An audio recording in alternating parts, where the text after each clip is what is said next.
Сојузот на синдикатите на Македонија го засилува притисокот. Денеска од 12 часот символично ја блокира Стопанската комора, барајќи минимална плата од 600 евра.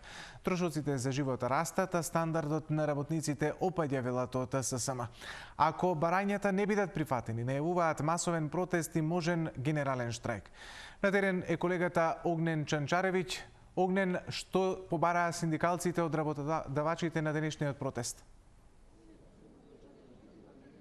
Да, Александар, како што кажа и ти, денеска продолжуваат блокадите на Сојузот на синдикати на Македонија во обид да го засилат притисокот и да издействуваат што е можно поголемо зголемување од законски предвидените 1600 денари на минималецот, но и зголемување на сите плати во државата. Денеска е втората од најавените 3 блокади.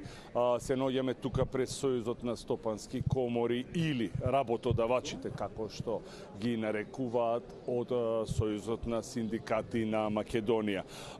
Тука се блокира улицата Димитрија Чуповски и раскрсницата. Блокадата почна, како што беше најавено, во 12 часот, ке трае 1 час. Пред Сојузот на стопански комори се обратија председателот на ССМ Слободан Трендафилов и подпредседателот Иван Пешевски. Председателот Трендафилов кажа дека работодавачите мора да седнат, да разговараат со работниците и да се договорат, бидејќи владата се откажала од тоа да посредува. Кажа дека тие 6000 денари зголемување на сите плати во државата, на сите работници, стои се уште на маса како понуда и ги предупреди дека овој пат се 21 работник, тука е 21 член на синдикатот, тука пред Сојузот на стопански комори, бидејќи толку налага законот, а следниот пат ќе бидат многу повеќе за да дојдат да си бараат повисоки плати и подобар стандард и подобар живот. Да чуеме што кажа председателот на Сојузот на синдикати Слободан Трендафилов од тука од пред Сојузот на стопански комори. Тука сме кај газдите, кај истите оние кои ги избркаа цели наши семејства во странство. Кај газдите кои одбиваат да зголемат минималната плата и кои одбиваат да ги зголемат останатите плати само затоа што законот не се променил. Кај газдите кои се слепи послушници на владата, а владата веќе кажа дека си се договарала со своите вработени, па ги остави газдите да бидат виновни за идниот генерален штрајк и во јавниот и во приватниот сектор. Газдите мора да сватат дека имаат пријатели само во работниците, но можат да имаат и непријатели. Владата не им е пријател затоа што ги казнува, институциите ги даночат, им праќаат контроли и како што им кажуваат, тие се договараат со своите вработени, а ги оставаат газдите да се договорат сами со своите вработени.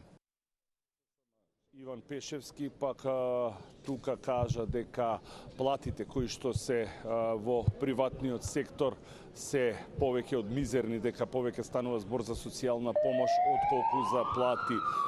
Кажа дека е потребно многу повеќе, работниците многу повеќе да се залагаат за своите права и за повисоки плати. Најави, како што кажав, најави дека овој пат се дојдени тука колку што е потребно за да се направи блокадата и дека следниот пат работниците во приватниот сектор ќе дојдат во поголем број. Најави и тоа дека ССМ предвидува да организира и генерален штрајк, еднодневен генерален штрајк и во приватниот и во јавниот сектор, кој многу ќе ги чини и државата и работодавачите. Барањето, го кажа и тој, минималната плата 600 евра стои на маса секогаш како предлогот ССМ и зголемување за 6000 денари на сите плати на работниците во Македонија и на тие во приватниот сектор, бидејќи платите се многу ниски. Да чуеме што беше кажано тука од подпредседател на ССМ Иван Пешевски. Нашите вработени во приватниот сектор денес се на своите работни места, а ние во нивно име сме тука јасно и гласно да ги пренесеме пораките. Но што е првата порака? Следниот пат ќе бидат и они со нас на улица, доколку и понатаму, помеѓу овие 2 блокади на пратениците и на представниците на власт, не се одважат и не седнеме на маса да договориме подобри услови за работа и подобри плати. 600 евра минимална плата барањето не е за сите да бидеме на 600 евра минимална плата, туку тоа да биде пресметковна единица по која ќе се множат коефициентите на сите вработени во јавниот сектор. И да заборавиме дека веќе за 400 и 500 евра плата не само што нема да имаме продуктивни работници, него нема да имаме никакви работници ниту граѓани во Македонија.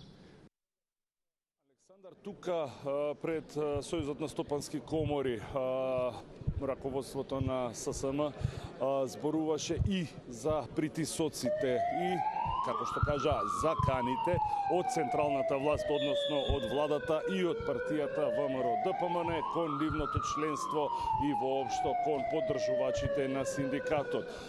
Рекоа дека тука се 21 човек и дека слободно може да ги заокружат сите 21, дека да, нивните закани и притисоци влијаат врз излезноста и посетеноста на блокадите и побараа тоа веднаш да престане.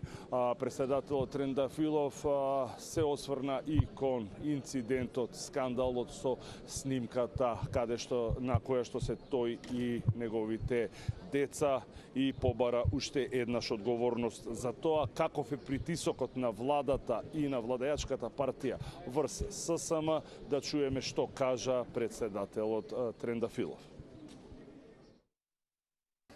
Добар ден на сите, освен на газдите и на следачите. Сигурно се прашувате зошто сме тука 21 човек на оваа локација и 21 човек подолу на раскрсницата. 21 човек сме затоа што не следат, затоа што ги заокружуваат луѓето и затоа што им се закануваат на луѓето да не дојдат на протестите. Одлучивме дека и во вторник владата на две места по 21 човек ќе ја блокираат, или математички прецизно кажано по познатата математичка формула X плюс Y еднакво на Z. Да, во вторник блокадите, како што најави Трендафилов, продолжуваат. Овој пат ќе биде блокирана владата во обид да се издействува минималецот. Што во меѓувреме владата и УПОС успеа да се договорат, прифатен беше предлогот на владата да се зголемат платите во управата и правосудството во наредните 2 години, 2 месеци, 3 пати по 8% и за сумата за која што ќе се подигне минималецот. Сепак УПОС останува, иако го добија бараното зголемување од околу 30% колку што беше нивното барање, останува и се приклучува кон протестите и блокадите за минимална плата. Уште еднаш да повторам, од денеска е втората од трите најавени блокади на синдикатот. Во вторникот беше блокирано собранието, денеска Сојузот на стопански комори, односно работодавачите, а следниот вторник ССМ ќе ја блокира владата во обид да изврши притисок за што е можно поголемо зголемување на минималецот од предвидените 1600 денари.